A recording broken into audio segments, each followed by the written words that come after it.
लक्ष्मी नारायण मंदिर ग्राम उमरिया। अध्यक्ष बच्चन सिंह ठाकुर, अजय सिंह चौहान, ओम प्रकाश ठाकुर। मीडिया चर्चा में बताया कि ग्राम पंचायत उमरिया लक्ष्मी नारायण मंदिर समिति वर्षों पुराना मंदिर है।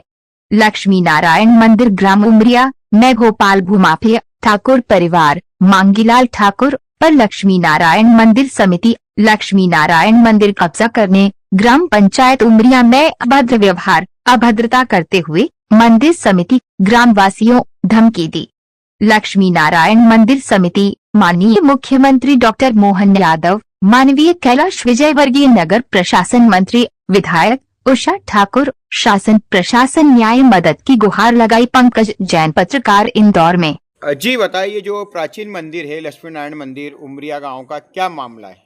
ये करीब 100 साल पुराना मंदिर है। जब ये मंदिर बनाया गया था उस समय जिन्होंने ये मंदिर बनाया थे उनकी कोई संतान नहीं थी। उन्होंने क्या किया था, मंदिर बनाने के बाद में इसी मंदिर की कांकड़ के अंदर 16 बीघा जमीन उन्होंने दान की थी, जिससे क्या इस मंदिर का भरण पोषण होता रहे, वो पुजारी की तनख्वाह मिलती रहे और मंदिर का भरण पोषण होता रहे। तो हुआ क्या था, उन्होंने फिर क्या, गाँव में उस टाइम पटेल होते थे, पटेल और एक उन्हीं के समाज के माली समाज के थे।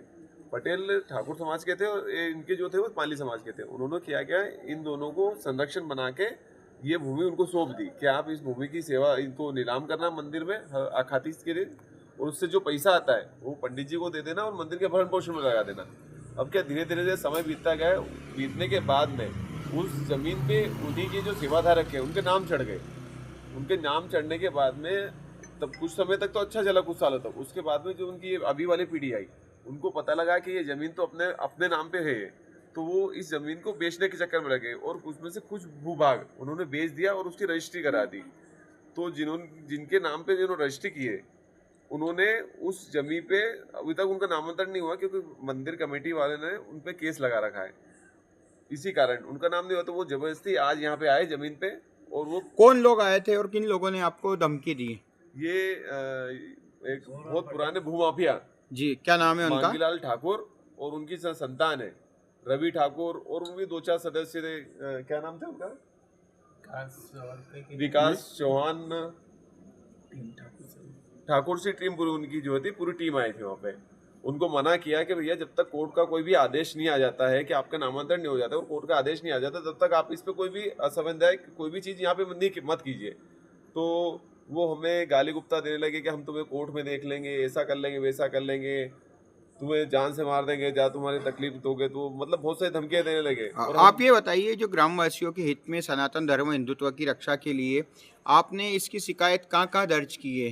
हम वहाँ से जाने के बाद में हम सीधे अपने किशनगंज थाना प्रभारी से मिले। वहाँ पे जाके उनको हमने आवेदन दिया, शिकायत की कि भाई ऐसी ऐसी बात है। फिर हमारे जाने के बाद में वो सामने वाली टीम भूमाफिया भी वहाँ पे आई। उनको भी टीआई साहब ने उन्होंने बात की और टीआई साहब ने उनको बताया कि जब तक आपका इस पे पूर्ण अधिकार नहीं हो जाता है तब तक आप उस पर कुछ कार्रवाई नहीं करोगे, वहाँ पे जाओगे नहीं। जब तक आपका नाम नहीं चढ़ जाता ज़मीन पे, सब कुछ हो जाता है, तब तक आप वहाँ पे जाना नहीं बोले।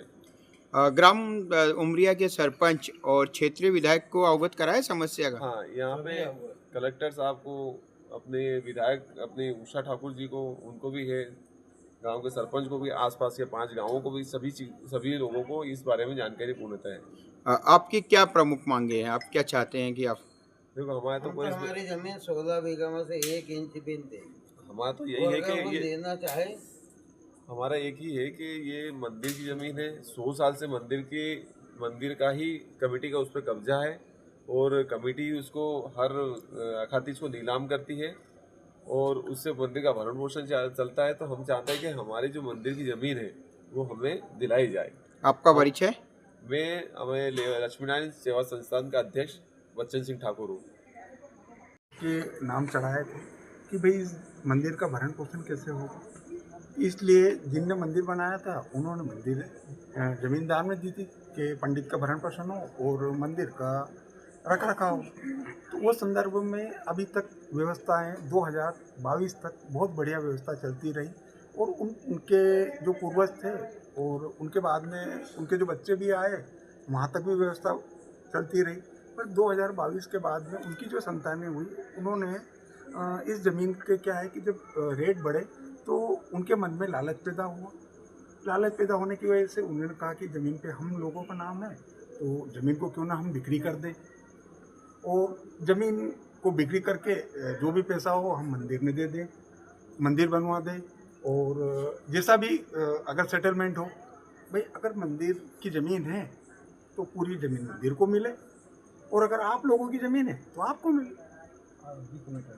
तो आप प्रशासन से क्या मांग करते हैं? प्रशासन से हम ये मांग करते हैं कि सुप्रीम कोर्ट के जो लेटेस्ट 4 जो फैसले हुए हैं उनमें ये एडवर्स पोजीशन मतलब प्रतिकूल कब्जा का जो डिसीजन आए हैं वो ये आया है कि अगर 12 साल तक सतत आपका निर्विघ्न अगर कोई कब्जा हो किसी ज़मीन पर, तो कोर्ट का ये डिसीजन है कि उस ज़मीन पर आपको प्रतिकूल कब्जे का दावा लगाने का अधिकार है, और उसी आधार पर लक्ष्मी नारायण सेवा संस्थान ने प्रतिकूल कब्जे के लिए अभी जो कोर्ट का 22 तारीख के जो दिशा निर्देश आया उसके तहत में लक्ष्मी नारायण सेवा संस्थान ने अपना दावा प्रस्तुत किया, और कोर्ट उसको 14/10 को मंजूर कर लेगी।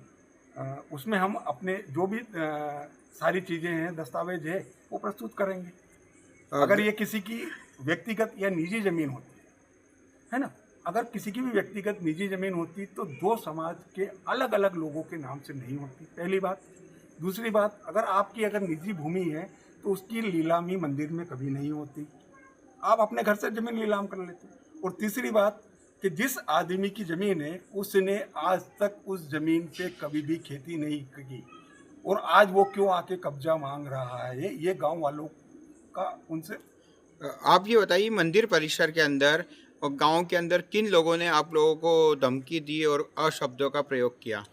अभी क्या हुआ कि जो लेटेस्ट में जो मैं बता रहा कि 2022 में उन लोगों की नीयत पलटी होने के बाद में उन्होंने उनके, क्योंकि रिकॉर्ड राजस्व रिकॉर्ड में उन लोगों के नाम दर्ज होने की वजह से उन्होंने कहा कि इस ज़मीन को हम अपने नाम पे बेच देंगे। और कुछ लोग भूमाफिया भोपाल वाले हैं, है ना, भोपाल वालों ने इस ज़मीन को खरीद लिया।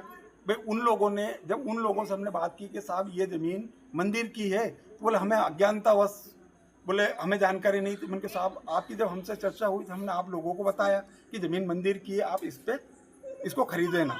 उसके बाद में भी उन्होंने जो कुछ लोगों के फर्जी डॉक्यूमेंट्स प्रस्तुत करके, पावर ऑफ अटर्नी करके ज़मीन की रजिस्ट्री करवा ली। उसके बाद में जब राजस्व न्यायालय तहसीलदार साहब के पास में जब प्रकरण चल रहा है तो उसमें नामांतरण के लिए आया।